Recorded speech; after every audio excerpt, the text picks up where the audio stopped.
3.5 lakh belonging to Basanagowda Patil was safely returned after it was lost on the road. As explained by CPI Pradeep Talakeri, a Muslim girl, Salma Banu, found the cash and handed it over to the police. The authorities later verified the owner and returned the money.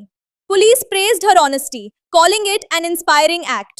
Bijapur ಜಿಲ್ಲಾದ ಪೊಲೀಸರು ಅತ್ಯಂತ ವಿಶ್ವಾಸಾರ್ಹ ಅನ್ನಕ್ಕೆ ಇದೇ ಒಂದು ಉದಾಹರಣೆ.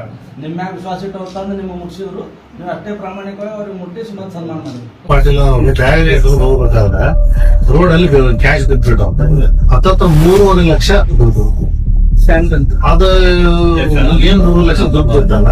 ಹಿಂದ್ಗಡೆ ಆಟೋದಾಗ ಸಲ್ಮಾನು ಮತ್ತೆ ಇವ್ರ ಗೆಳತಿ ಮತ್ತೆ ಆಟೋದಿಗೆ ಹೊಂಟದು ಏನ್ ಬೇಕಂತ ಹೇಳಿ ತೆಗೆದು ನೋಡ್ತಾರ 3 ಲಕ್ಷ ದುಡ್ಡು ತಗೊಂಡು ಅವರೆಲ್ಲ ಚರ್ಚೆ ಮಾಡಿ ಇಲ್ಲ ಇದು ಬಹಳ ಕಷ್ಟದಿಂದ ದುಡ್ಡು ಇರ್ತದೆ ಪಾಪ ಅವ್ರಿಗೆಲ್ಲ ತ್ರಾಸ ಅಂತ ಹೇಳಿ ಸ್ಟೇಷನ್ ತನಕ ಬಂದು ಸ್ಟೇಷನ್ಗೆ ಎಲ್ಲ ಸಮಾಚಾರ ಬಂದು ಅದನ್ನ ವಿಡಿಯೋ ಮಾಡ್ಕೊಂಡು ತಂದು ಕೊಟ್ಟು ಹ್ಯಾಂಡ್ ಓವರ್ ಮಾಡಿದ್ರು. ಇವತ್ತು ನಾವೆಲ್ಲ CCTV ಕ್ಯಾಮ್ರಾ ಚೆಕ್ ಮಾಡಿ ಎಲ್ಲ ಮಾಡಿದಾಗ ಅವ್ರು ಕಳ್ಕೊಂಡು ಆದ್ರಲ್ಲ ಅವರು ಬಂದ್ರು. ಈಗ ಅವ್ರ ಸಮಕ್ಷ ನೀವೆಲ್ಲರ ಸಮಕ್ಷಮ ಎಲ್ಲ ಅವ್ರ ದುಡ್ಡನ್ನ ಅವ್ರಿಗೆ ವಾಪಸ್ ಕೊಡ್ತೀವಿ. ಬಟ್ ಇಂಥ ಟೈಮಲ್ಲಿ ಇಷ್ಟು ಪ್ರಾಮಾಣಿಕತೆ ತೋರಿಸಿ ಬಹಳ ರೇರ್